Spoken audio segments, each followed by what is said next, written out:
आज का लेक्चर है what is FSc, BSc, MSc, MPhil, PhD and other degrees. बहुत सारे स्टूडेंट से जब पूछा जाता है कि किस क्लास में पढ़ रहे हैं तो वो कहते हैं कि जी एफएससी कर रहे हैं। तो जब उनसे पूछा जाए कि एफएससी से क्या बनता है तो वो आए बाएं शाएं करना शुरू कर देते हैं और इसको सही नहीं बता पाते। हालांकि बड़ी सिंपल सी बात है कि एफएससी में एफ जो है that is faculty of science. Faculty का मतलब ये होता है कि कैपेबिलिटी, कि अहलियत पैदा हो गई है, काबिलियत पैदा हो गई है साइंस को डील करने की। वैसे फैकल्टी जो है वो डिपार्टमेंट को, जो प्रोफेसर्स वगैरह हैं किसी यूनिवर्सिटी में या किसी कॉलेज में, उनको भी फैकल्टी कहते हैं। लेकिन यहाँ फैकल्टी का जो मतलब है वो कैपेबिलिटी है कि उसमें जो रिक्वायर्ड साइंस की कैपेबिलिटी है वो प्रोड्यूस हो गई। उसके बाद फिर जब बीएससी का भी बता देते हैं कि BSc mean bachelor of science. अब बैचलर जो है ऑफ साइंस, तो साइंस में बैचलर वैसे कंवारे को कहते हैं। तो कदीम जमाने में होता यह था कि जब कोई कैदी रहा होता था तो उसको एक बूटी, एक बेल थी बैचिलस, उसका ताज पहना के पूरे इलाके में घुमाया जाता था और उसकी अलामत ये होती थी कि ये बंदा अब आज़ाद है। तो आज भी बैचलर को लोग आज़ाद समझते हैं, लेकिन आप किसी छोटे बच्चे को बैचलर नहीं कह सकते।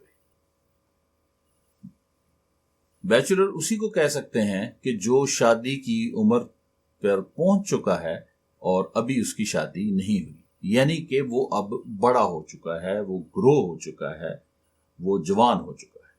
तो यहां इसका जो मतलब निकलता है बैचलर ऑफ साइंस का कि अब साइंस में वो मैच्योर हो चुका है, ग्रो कर चुका है और जवान हो गया, उसको साइंस का कुछ पता चल गया।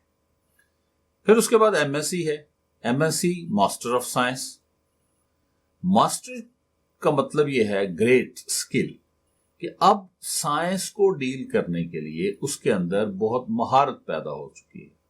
इतनी महारत पैदा हो चुकी है कि वो अब साइंस के इल्म को दूसरे लोगों तक भी पहुंचा सकता है।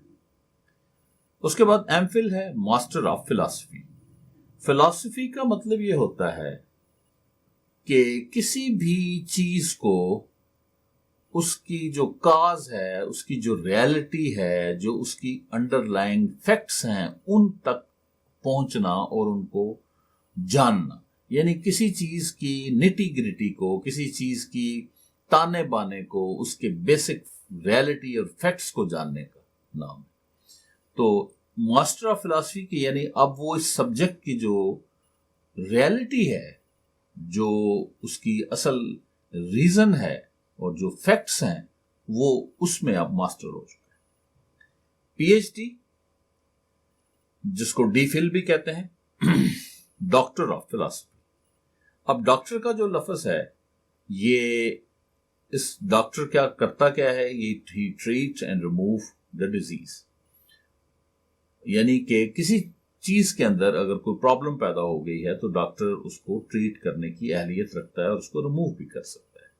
यानी अगर किसी सब्जेक्ट के अंदर जो फॉल्ट्स हैं, जो कोई प्रॉब्लम पैदा हो गई है, कोई कंसेप्चुअल, कोई उसको समझने में कोई दिक्कत आ रही है, तो वो इस मुकाम पे पहुंच चुका है कि वो ना सिर्फ उसकी फिलॉसफी को समझ रहा है, बल्कि इस लेवल की समझ रहा है कि वो उस सब्जेक्ट के अंदर जो प्रॉब्लम पैदा हुई है उसका सॉल्यूशन भी उसके पास मौजूद है। फिर एक डिग्री है डीलिट, जो कि पीएचडी से आगे आती है, और ये इसके दो एब्रिविएशन है, डॉक्टर ऑफ लिटरेचर और डॉक्टर ऑफ लेटर्स। यहां लिटरेचर से मुराद वो अदब नहीं है जो इंग्लिश अदब या उर्दू अदब है। लिटरेचर का मतलब ये होता है कि किसी भी सब्जेक्ट की जो तमाम बुक्स हैं उनको इकट्ठा एक लफ्ज जो इस्तेमाल किया जाता है वो है लिटरेचर। कि अब वो आदमी जो है वो उस सब्जेक्ट के अंदर इतना माहिर हो चुका है कि और इतना उसने کام کر لیا ہے کہ وہ اس کے اوپر اس کا گہری آبزرویشن ہے. اور یہ عموماً ڈگری جو ہے یہ دی جاتی ہے ان لوگوں کو جن کا بہت لمبا عرصہ تک جنہوں نے کوئی ایکڈیمک ریسرچ کی ہے اور اس صورت میں ملتی ہے. ویسے یہ آنریری طور پہ بھی دی جاتی ہے ان لوگوں کے لیے جو سوسائٹی کے لیے کوئی بہت بڑی کنٹریبیوشن جو ہے وہ کرتے ہیں. اب جیسے ریسنٹلی آپ نے سنا ہوگا کہ ڈاکٹر سید وقار احمد رضوی جو اردو ڈپارٹمنٹ کے ہیں، کراچی یونیورسٹی نے ان کو ڈی لٹ کی ڈگری دی ہے.